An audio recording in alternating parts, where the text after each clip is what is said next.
안녕하세요. 에듀카입니다. 지금부터 현장에서 자동차 검사 업무를 할 때 검사 장면을 좀 보여드리겠습니다.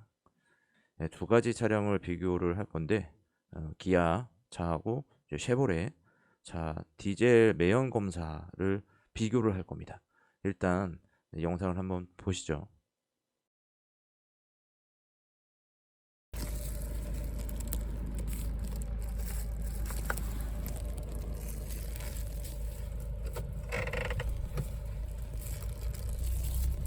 자, 네, 설명을 해드리겠습니다.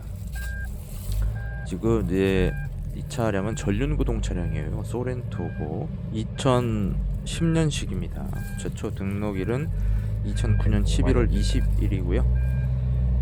기아 차 2010년식 기아 소렌토 차량입니다. 주행거리는 124,824km 주행한 차량입니다.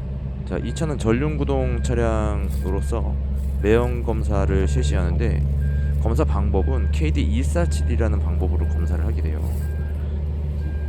이것은 실제 도로를 주행하는 것을 시뮬레이션하는 상황으로 크게 출발 구간, 가속 구간, 정속 구간에서 매연을 측정합니다. 지금 현재는 그 예열 구간입니다. 예열. 본 모드에서 매연 측정하기 이전에 그 어떤 이제 엔진의 출력을 제대로 발휘하기 위해서 예열하는 그 과정이라고 보시면 돼요. 자, 이 그 예열은 약 40초 동안 진행이 됩니다.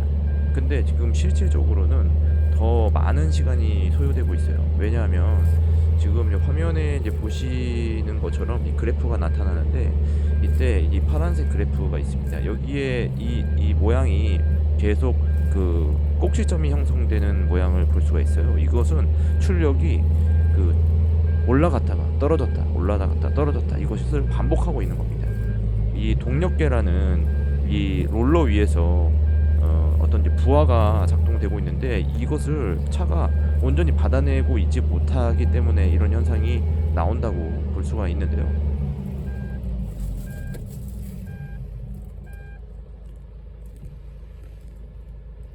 자, 그러면은 이제 본 모드가 들어갑니다. 본 모드에서는 아까 이제 유심히 보신 분들은 좀 아실 수도 있는데 현재 매연을 측정한다고 했잖아요. 그래서 매연 값이 그 허윤 기준값만 표시가 되고 측정 값은 표시가 되지 않습니다. 현재값, 아까 전에 현재값이 측정이 됐었는데 잘 보신 분들은 아시겠지만은 굉장히 그 높은 수치의 매연 값을 볼 수가 있었을 겁니다. 화면을 돌려서 다시 확인해 보셔도 되겠죠? 자, 그러면은 지금 이 현재 값을 가려놓은 이유는 뭐냐면 이 매연 측정을 하다가 매연이 많이 나왔을 경우에 부실 검사, 부정 검사를 하지 않도록 하기 위해서, 그러니까 중간에 모두를 정지해 버리면은 이게 매연 검사가 진행이 중지되잖아요. 그래서 최종적으로 본 모드가 완료가 됐을 때 이 현재 값이 표시가 되는데요. 자, 여기서 KD147이라는 거는 뭐냐면 이제 한국형입니다. 한국형 그 디젤 측정 모드인데요. 247이라는 것은 147초 동안에 측정이 이루어진다는 것을 의미합니다. 이 그 검사 모드는 독일에서 이제 가져온 것으로 알고 있는데 정확한 것은 확인을 해봐야 되겠지만은 크게 중요한 것은 아니기 때문에 어쨌든 이 방법으로 우리가 자동차 관리법에 의해 가지고 매연 검사를 실시하고 있다고 보시면 됩니다.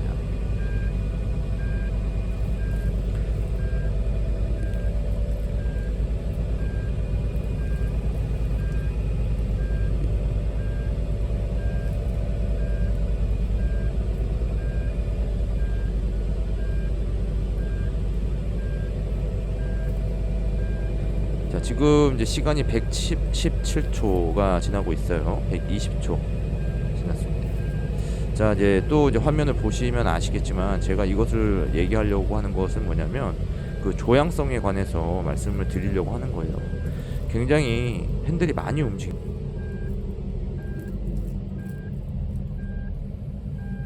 손을 붙잡고 있지 않으면 안 될 정도로 굉장히 핸들이 많이 흔들리는 것을 볼 수가 있어요.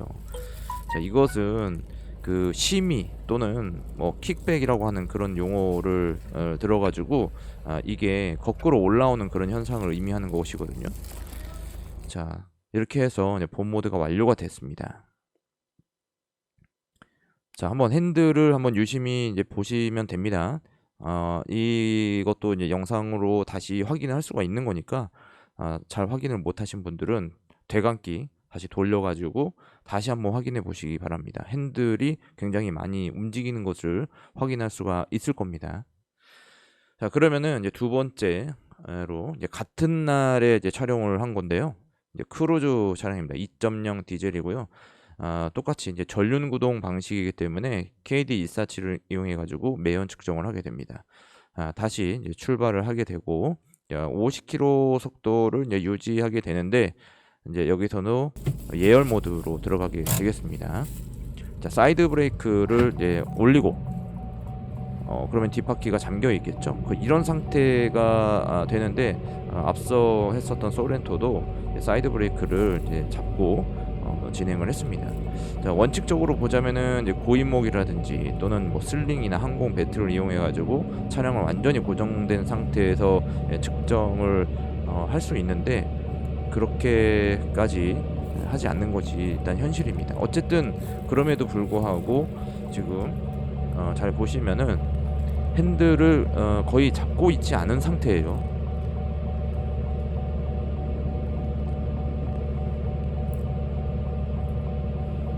이게 지금 검사자가 보정을 해주지 않아도 될 정도로 굉장히 안정적인 상태거든요. 자, 그리고 자, 예열 모드가 40초인데 금방 끝났어요. 아까 소렌토와는 다르게 금방 끝났습니다. 파란색 그래프를 보시면 일정하게 출력이 유지된 것을 볼 수가 있습니다. 자, 그래서 이제 본 모드로 이제 들어가게 되는데요. 자, 본 모드 때 제가 핸들을 잡고 있지 않습니다. 지금 왼손으로는 카메라를 잡고 있고 한 손은 무릎에 그냥 올려놓은 상태입니다. 사실 이렇게 하면 안 돼요. 굉장히 위험한 상황이라고 볼 수 있는데 저는 이 차를 믿고 있습니다. 제가 다른 이 차량을 통해서 충분히 검증을 했기 때문에 이 차를 핸들을 잡지 않고도 여기서 그냥 앞바퀴로만 회전시키는 이 상태에서도 80km까지 최고 시속 80km까지 속도를 내도 핸들을 잡지 않아도 된다는 것을 저는 알고 있습니다. 그래서 페달 조작만 하고 있는 상태거든요. 가속 페달만 조작하고 있는 상태고 브레이크도 밟지 않습니다. 굉장히 안정적이죠. 핸들이 굉장히 안정적이고 이 출력도 굉장히 부드럽게 올라가는 것을 느낄 수가 있습니다. 굉장히 안정적이죠. 핸들 보시면은 손을 잡고 있지 않습니다.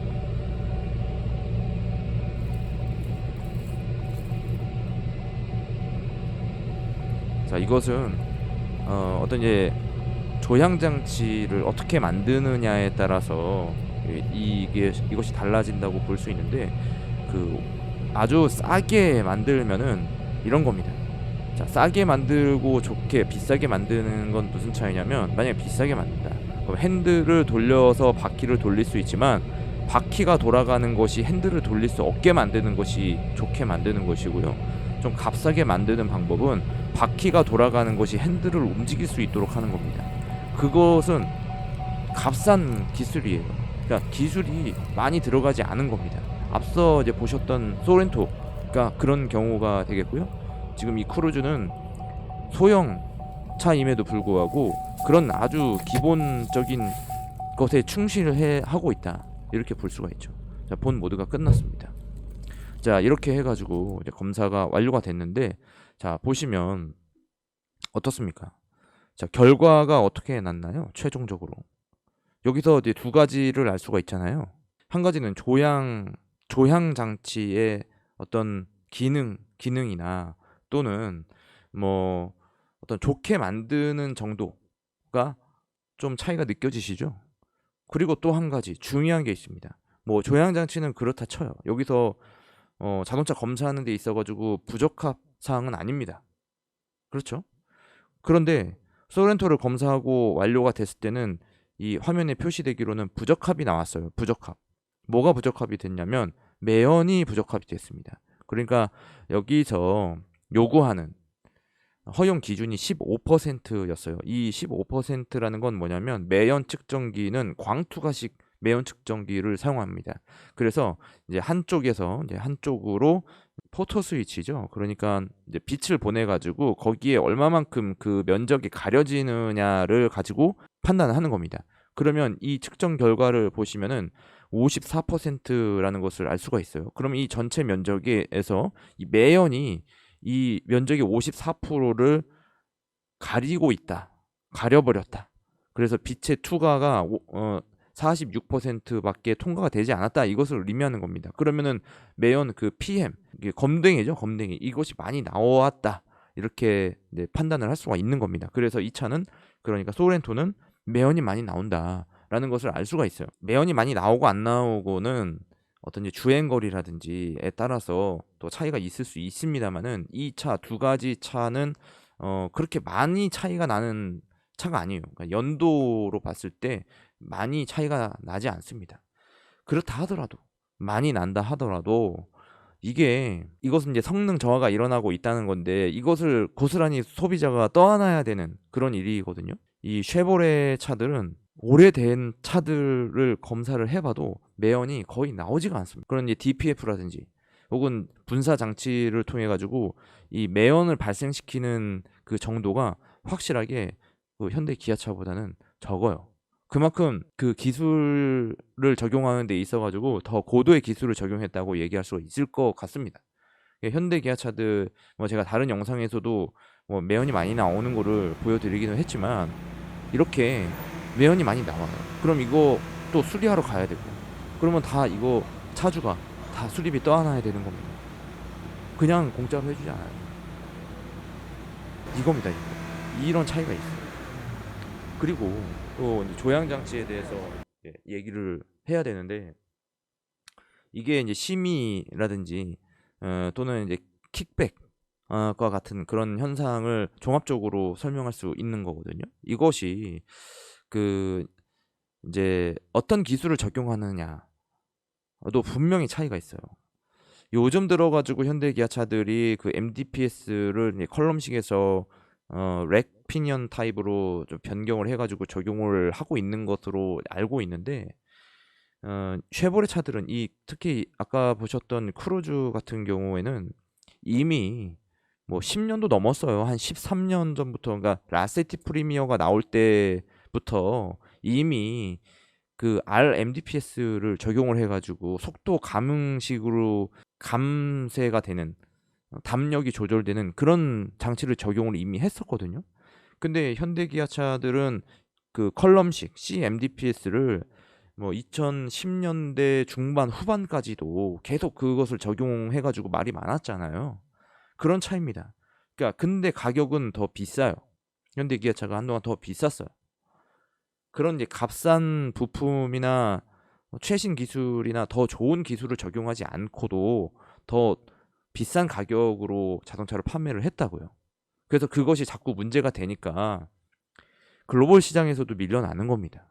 한국 시장에서야 대안이 없다고 생각하기 때문에 그런 현대 기아차를 사겠지만은 글로벌 시장에서는 지금 이제 3월을 기준으로 봤을 때 현대차가 자동차 그 시가총액으로 봤을 때 15인가 16인가로 이제 나오더라고요. 그것이 객관적인 자료인지는 확실히 모르겠지만 아무튼 누군가가 이제 블로그를 통해서 이제 올려놓은 자료에 의하면 그렇습니다.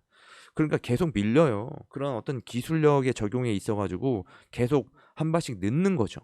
근데 우리나라에서는 빠른 기술을 적용하고 있다고 생각할 수도 있지만 그것은 저는 그렇게 생각합니다. 눈속임에 불과하다. 몇 가지 이 편의 장치를 이렇게 앞서 내세워 가지고 기본기는 없는데 그런 편의 장치들만 내세워 가지고 뭔가 소비자들을 현혹하고 있다고 저는 생각이 들어요. 뭐 가령 뭐 ACC 뭐 그런 거 얘기하는데 어댑티브 크루즈 컨트롤 이런 거 얘기하잖아요.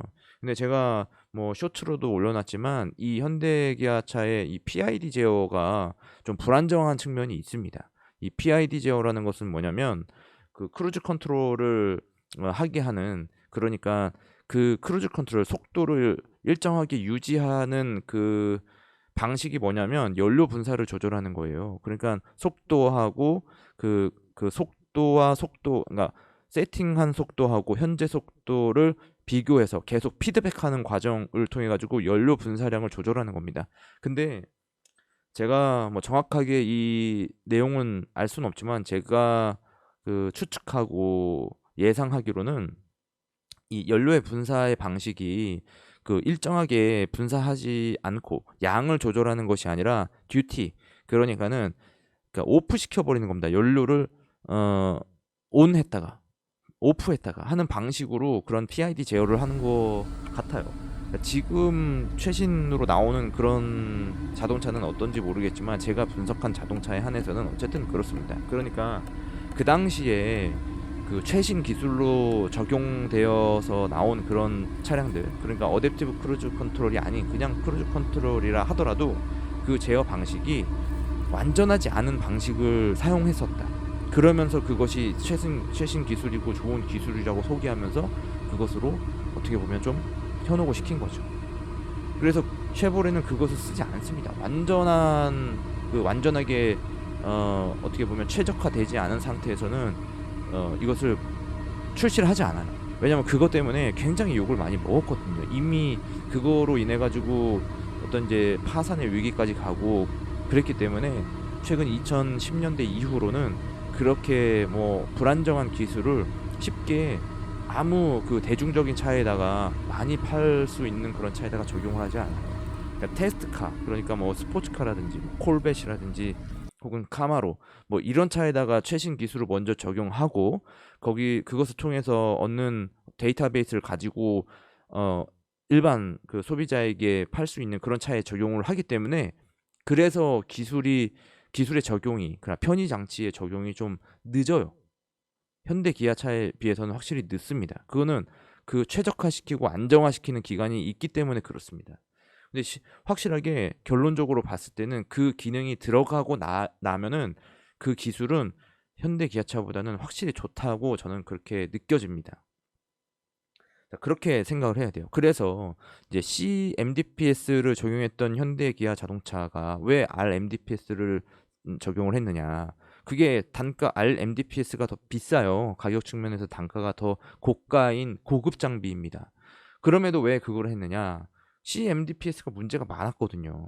그러니까 안정성, 최적화가 떨어지는 장비를 그냥 섣부르게 적용을 시켜가지고 문제가 많이 생긴 거예요. 왜? 어떤 문제가 있었냐. 그 커플링이 금방 손상이 돼가지고 핸들이 아예 돌아가지 않는, 그러니까 핸들을 돌려도 바퀴가 돌아가지 않는 그런 어처구니 없는 그런 일들이 발생이 되고, 그 위험을 누가 다 감당을 해야 됩니까? 바로 그 차를 산 진짜 충성 고객들이 그 피해를 보는 거예요. 그래서 뭐 뉴스에 나오지만은 뭐 현대 기아차 산 사람들이 다시는 뭐 현대 기아차 안 사겠다, 제네시스 뭐 이런 거 막 진짜 안 사겠다, 뭐 이렇게 얘기가 나오는 겁니다.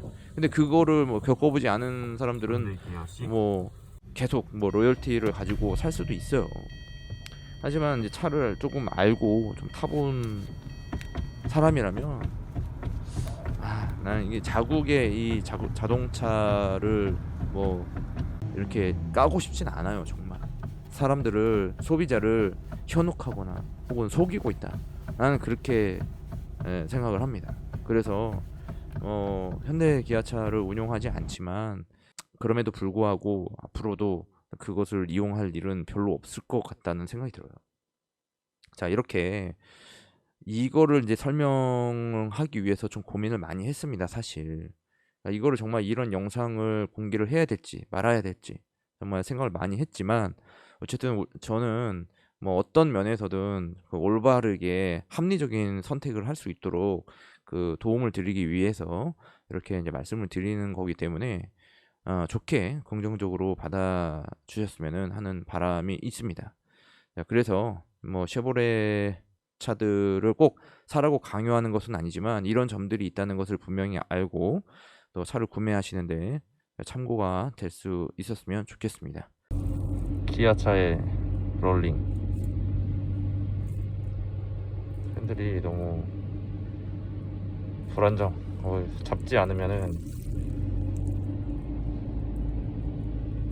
잡지 않으면은 핸들이 고정이 안 돼.